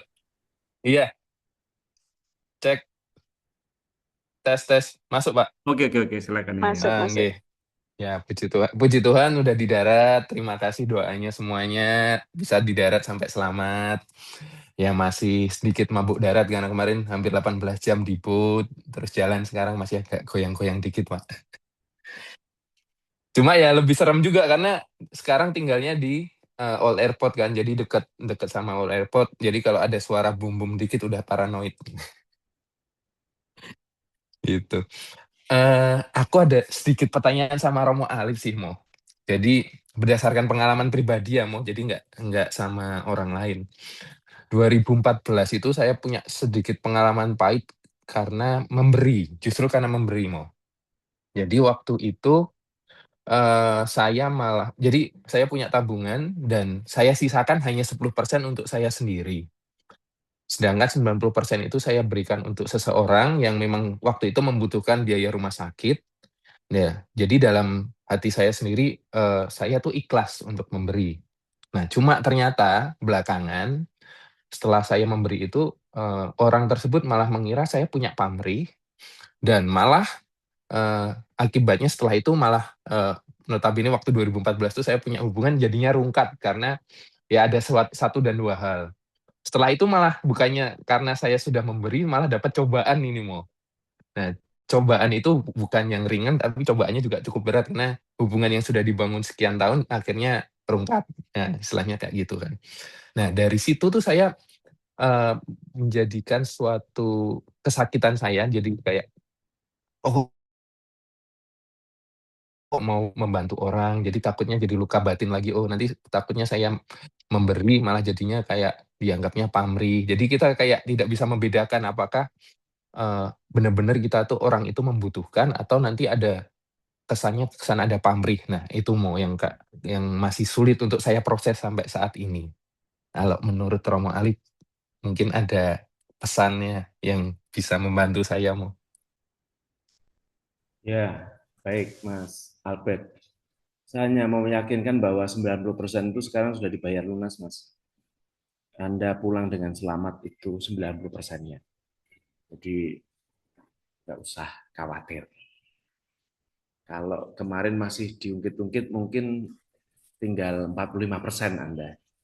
Jadi Oh, kita ngoten nggak nggih. tahu apakah masih di laut atau sudah jadi apa, kita nggak tahu. Tapi 90% itu sekarang sudah dibayar lunas oleh Tuhan dengan membawa atau menyisakan tadi kalau dikatakan sebagai akar kepahitan.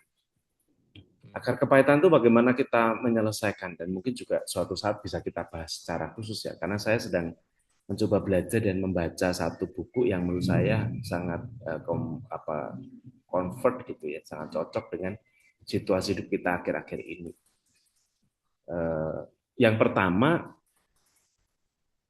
kalau itu berkaitan dengan Anda membantu karena cinta, itu kan berarti 90% diberikan, 10% untuk di-keep, itu kan nggak normal. Ya kan? Wong Tuhan aja hanya minta 10%, bukan 90%. Berarti itu ada korelasi dengan cinta, begitu kan. Saya tidak sedang menebak, tetapi mungkin itu faktanya ya. Tapi bahwa saya mau mengatakan bahwa di dalam relasi itu, ketika saat itu ada ruang yang dikatakan ingin apapun itu, entah membantu, entah mengcover, entah menyelamatkan, entah menolong. Mungkin waktu itu ada sebuah motivasi tertentu sampai akhirnya break dan pisah. Saya rasa itu sudah tuntas gitu ya. Sudah tuntas itu artinya bahwa tuntasnya adalah ketika dia mengatakan ada pamrih kepada kita. Yeah. Jadi dikatakan tuntas itu kenapa? Karena niat awal kita memang murni. Sebenarnya ingin membantu, tetapi karena ada rasa cinta di dalamnya, dan karena satu dan lain hal ketika dia sudah terselamatkan akan istilahnya kemudian dia memutar balik fakta. Yang saya maksud dengan lunas itu, yang semula kita punya motivasi, kita punya pamrih, akhirnya kita clear nggak punya pamrih ketika kita dituju punya pamrih. Gitu.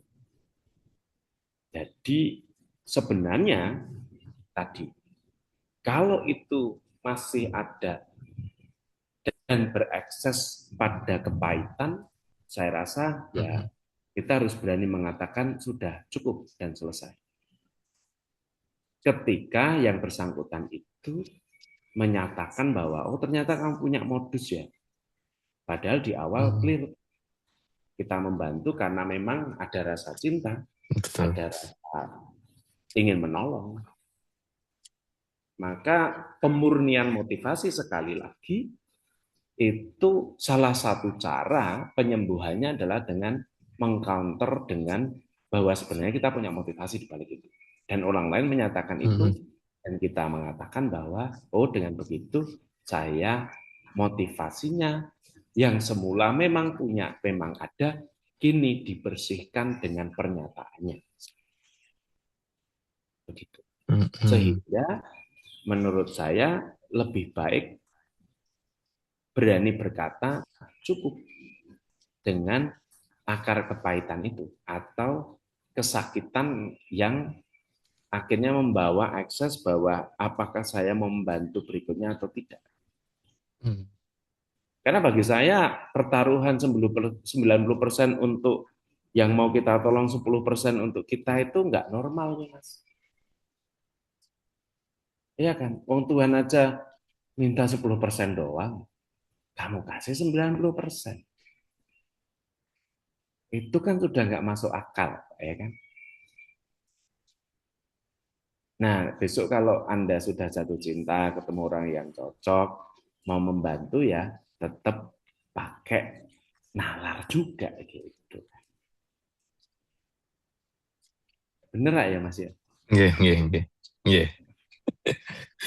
Ya, memang niat awalnya memang baik, cuma mungkin ditangkap, bukan ditangkap sih. Niatnya yang baik, tapi pada orang yang salah. Mungkin kalau saya sekarang bisa mengolahnya seperti itu sih. Iya. Dan kita harus jujur, Mas. Kita juga ada salahnya juga. Oh, gitu. Ya betul sih. Salahnya memberikan yang lebih dari yang dibutuhkan. Nah, itu juga kesalahan. Nggih, nggih. Kita harus mengakui Nggih. juga. Supaya Nggih. dalam bahasa yang sederhana, salah ketemu salah, hasil Nggih. adalah salah fatal. Salah. Kan gitu. Ya, Nah, ya. supaya menyembuhkan dari rasa sakitnya gimana? Ya tadi, oh ternyata aku juga pernah melakukan hal yang bodoh ya dalam hidup saya. Nah itu ketika kita bisa menertawakan diri kita sebagai orang yang, oh ternyata aku juga pernah mengalami kebodohan, itu kan menertawakan itu berarti kita sedang dalam proses untuk memulihkan dan menyehatkan.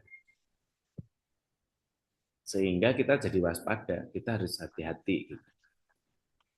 Maka kalau memang niat kita murni mau membantu, apalagi kadang-kala kan dibubuhi dengan utang, besok tak kembalikan. Saya mulai akhir-akhir ini dengan mengatakan, wis kowe tak tulung wae lah, kowe ora usah utang karo aku. Ya kan? Kata utang itu kan di kepala kita masih nyantol, orangnya sudah nggak ingat itu. Iya. Kadang kalau sekarang malah orang utang tuh lebih galak yang ngutang ngomong daripada yang ngasih utang ya kan. Nah, itu dia benar. Soalnya dia belum ketemu bom nuklir itu loh tadi kan. Belum merasakan sebuah kecemasan yang amat sangat kan. Betul. Iya. Ternyata memberi juga ada kok ininya ya Romo. Apa harus bijak juga ya Romo? Maksudnya nggak bisa ya bijak untuk memilih dan menentukan gitu ya Romo ya. Iya. Dan saya rasa itu tadi Mbak, kalau saya mengatakan prioritas itu ada di mana? Sama kan seperti tadi yang saya sampaikan. 10% haknya Tuhan itu ya kalau itu menjadi prioritas ya taruhlah di depan, berilah di depan. Jangan di belakang. Nah kalau di belakang kan bukan berarti prioritas. Sisa, ya. Benar kan? Misalnya kita 10% nih kita pakai untuk Tuhan, kita serahkan kepada Tuhan. Lalu 10% untuk aksi sosial. Aksi sosial kita itu untuk siapa ya tadi? Orang yang butuh, yang dalam tanda kutip ngeklaim mau utang. Kan 10% ada di situ bisa jadi. Nah, kita hidup dari 10, 80% kehidupan kita. Cukup enggak 80% untuk seluruh all living cost kehidupan kita? Kalau itu cukup, ya 10% itu dipakai untuk aksi sosial. Aksi sosialnya apa? Wes kamu nggak usah utang, tak bantu. Nah, kayak gitu. Walaupun dia mengatakan aku utang 500.000, aku punyanya 50.000, tak kasih, selesai kan? Mana nomor rekeningmu? Selesai itu. Supaya kita terlepas terjerat dari hal-hal demikian. Ya tadi di otak kita itu masih ada angkanya orang utang. Tapi yang utang sudah lupa angkanya.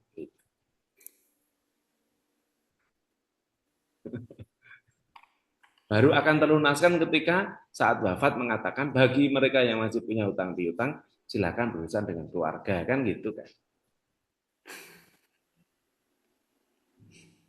Ya kan faktanya begitu ya di tempat di mana kita berada. Ya yang paling beruntung itu kan Yesus tahu tuntas di bawah kayu salib kan Maria Magdalena atau Maria atau Yohanes yang sudah menjadi saudaranya mengatakan, kan nggak ada perkataan toh bagi mereka yang masih punya utang piutang dengan Yesus, silakan diselesaikan dengan Bunda Maria, itu kan nggak ada, tuntas dia, nggak ada beban utang setelah kita wafat itu. Ya itu kan tinggal menurut saya sih begini, racian dari berkat yang Tuhan berikan kepada kita, satu. Yang kedua, prioritaskan dan utamakan mana yang ingin dipersembahkan. Dan yang ketiga adalah pengelolaan berkat itu supaya dari manajemen berkat itu hidup kita tidak kapiran, tidak apa istilahnya dalam kemerosotan, tetapi kita bisa minimal bertahan hidup dan mencoba meng-create hidup kita. Dan sudah pasti akan berjalan bersama dengan pengelolaan racian kehidupan yang Tuhan berikan kepada kita, berkat-berkat yang Tuhan berikan kepada kita. Memang catatan pentingnya terkadang kita itu nggak punya prioritas. Bukan nggak punya, tetapi ada prioritas yang harusnya memang jadi prioritas. Tetapi sayangnya itu digeser-geser sehingga tidak menjadi prioritas lagi. Dan itu warna umum kehidupan kita akhir-akhir ini sih. Begitu. Matur nuwun Romo, terima kasih banyak. Terima kasih Ya Mas. semoga Selamat. jadi saya nggak kapok gitu. Jangan kapok. Nanti Iya. akan jadi kalau Tuhan juga kapok bantumu loh ya. Boten Romo, jangan sampai Romo, saya Nah, itu. sudah banyak menerima kebaikan Tuhan akhir-akhir ini ya kan. Bisa selamat sampai di Doha aja udah matur nuwun Nah, kan. itu 90% sudah dibayar Iya. lunas oleh Tuhan. Ditambah, bukan dibayar lunas, ditambahin lagi mau dikasih tambahan doa dari Oh, teman-teman lah. KKI juga itu kan. Nah, Asik, benar. makan-makan dong. Siap Mbak. Nanti saya tunggu fotonya aja. Oh nggih. Ya, terima kasih Romo. Oke. Thank you. Ya, Tapi benar teman-teman. loh, itu syukuran itu. Kalau selamat tuh orang harus syukuran, itu benar. Ya. Saya yakin semua mengamini nih. Amin semua kan? Amin. Amin. Amin, nanti kalau sudah boleh kumpul-kumpul, mau kalau sekarang kan belum boleh kumpul-kumpul di luar. Oke. Kayaknya kita kan nanti ada habis pasca, mudah-mudahan kita kumpul-kumpul kan sesuai dengan instruksi dari Pak Alek, ketua kita. Iya, benar. Kira-kira ada lagi teman-teman yang mau sharing? Semoga perang selesai saat Lebaran, jadi udah. Atau sebelum Lebaran sudah selesai, gitu aja. Amin. Silakan. Kalau nggak ada lagi, kita lanjut ke doa umat.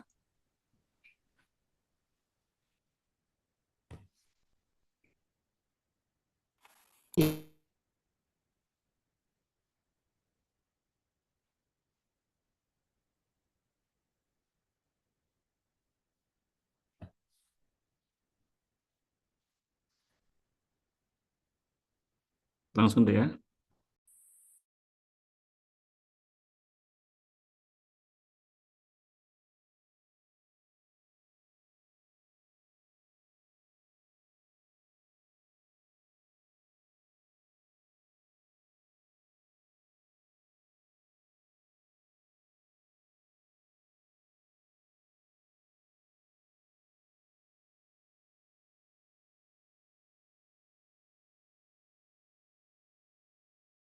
Mbak Reti, mic-nya belum aktif Mbak Reti.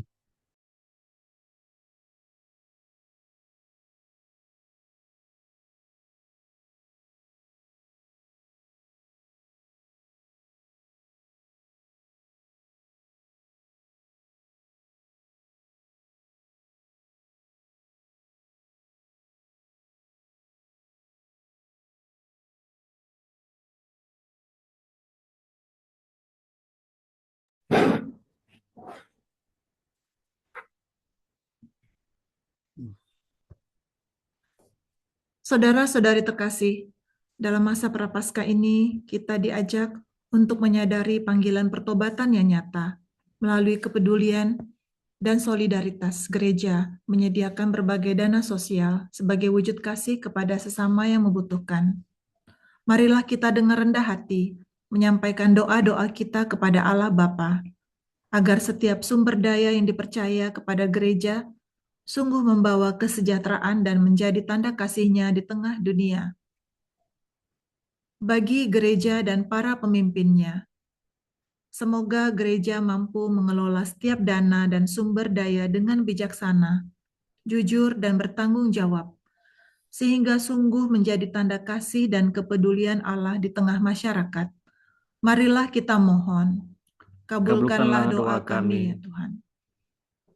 Bagi para pengelola dana sosial di paroki, semoga para pastor, pengurus, dan semua yang dipercaya mengelola dana sosial gereja diberi kebijaksanaan, integritas, dan semangat pelayanan, agar setiap bantuan tepat sasaran dan membawa manfaat nyata.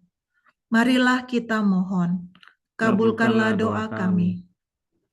Bagi umat yang sedang mengalami kesulitan, semoga saudara-saudari kita yang bergumul dalam masalah ekonomi, pendidikan, maupun duka cita, merasakan kehadiran gereja yang peduli dan solider melalui berbagai dana sosial yang tersedia.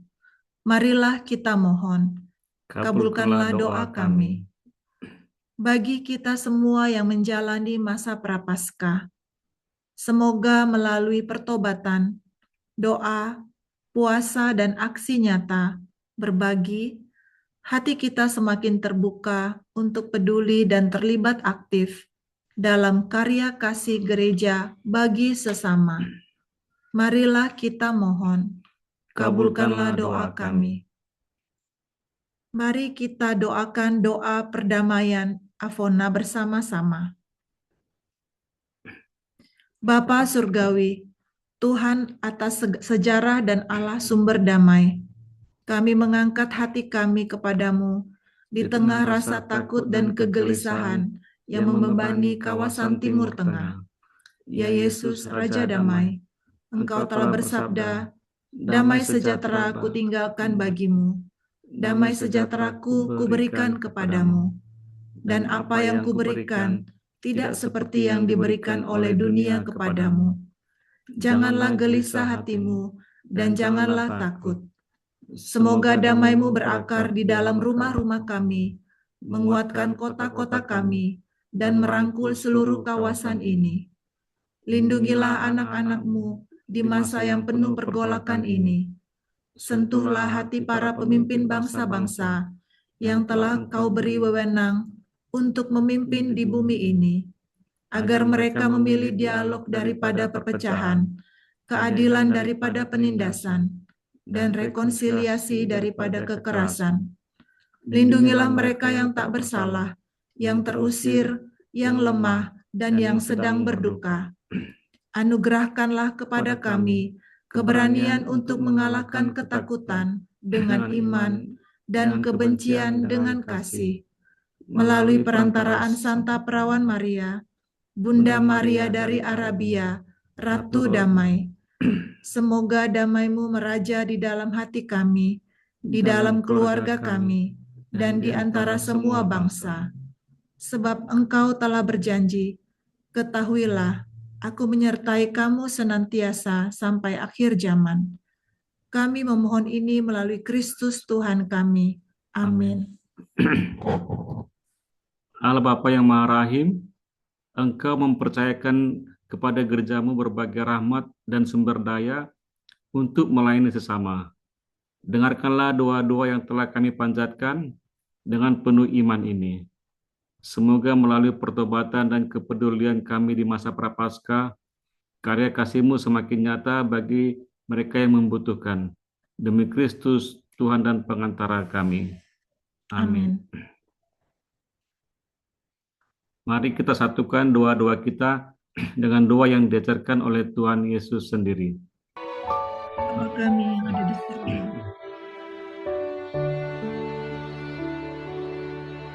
Bapa kami yang ada di surga, dimuliakanlah nama-Mu, datanglah kerajaanmu, jadilah kehendakmu di atas bumi seperti di dalam surga. Berilah kami rezeki pada hari ini, dan ampunilah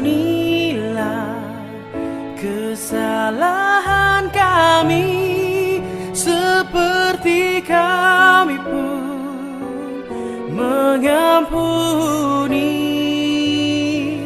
yang bersalah kepada kami, dan janganlah masukkan kami ke dalam pencobaan,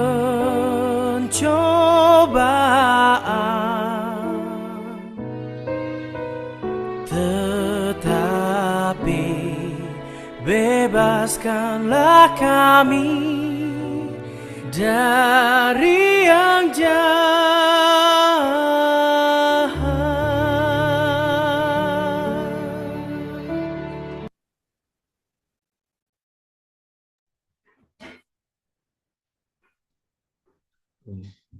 Doa penutup. Allah Bapa yang Maha Kasih dan Maha Bijaksana, kami bersyukur kepadamu atas perjuangan pendahulu kami dalam mengusahakan wajah sosial gereja dengan penggalangan dana sosial. Ada sekian potensi, sekaligus ada sekian permasalahan yang kami hadapi.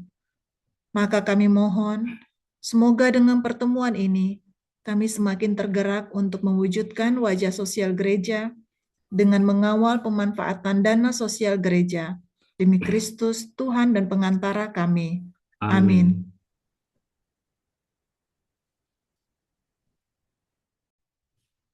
Marilah Ibu Bapak dan Saudara-saudari, kita mohon berkat Tuhan untuk seluruh kehidupan kita, terutama keluarga-keluarga kita dan bangsa dan negara kita, terutama juga yang sedang terjadi di Qatar akhir-akhir ini. Semoga Tuhan turunkan damai, semoga Tuhan anugerahkan sukacita, semoga Tuhan mengusir dari segala mara bahaya, dan seluruh keluarga kita dalam perlindungan dan berkat Tuhan. Tuhan bersamamu dan bersama rohmu. Semoga seluruh hidup kita, aktivitas kita, negara tempat di mana kita berada, selalu dilindungi, dibimbing, dan diberkati oleh Allah yang Maha Kuasa, Bapa dan Putra dan Roh Kudus. Amin.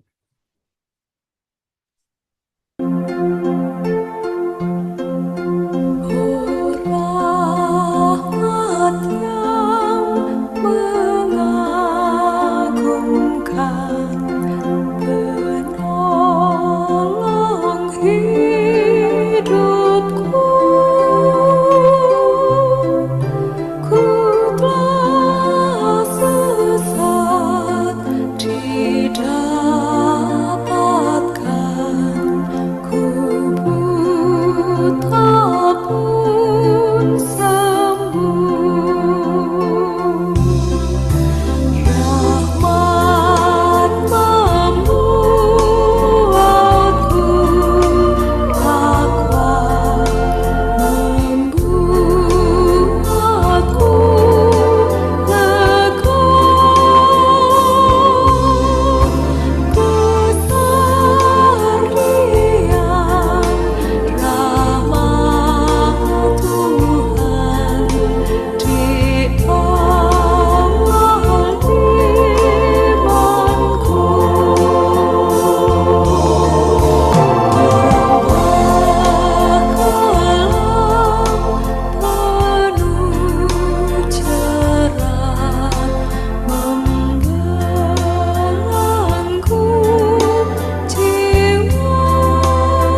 Terima kasih.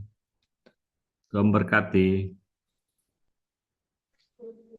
Terima kasih. Terima kasih. Romo Alip. Terima kasih Romo. Terima kasih. Foto. Ika. Mbak Ika belum ada suaranya, Mbak Ika. Oh, sorry. Terima kasih Romo. Terima kasih teman-teman semua. Terima kasih Doha North yang sudah bertugas hari ini.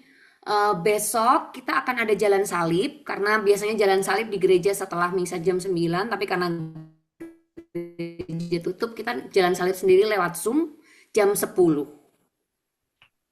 Ya, sampai Foto dulu, foto. ketemu besok jam 10 dulu. Coba dibuka wajah-wajah cakepnya. Makasih Romo Alip. Lama tak basuh Romo. Bye. Foto dulu, Pak. Lamo. Foto dulu ya. Oke. Yuk. Senyum. Kasih. Coba Tarik semua. kanan, tarik kiri. Senyum. Senyum. 1, 2, 3. Ntar. Tahan. Tahan nafas. Tahan perut. Ya, udah. Oke. Terima kasih Romo. Terima kasih Romo Alip, terima kasih semuanya. Terima kasih Romo, berkati. Terima kasih. Bye-bye. Selamat bertugas Om Pierre. Selamat kerja Mas Biar. Iya. Ini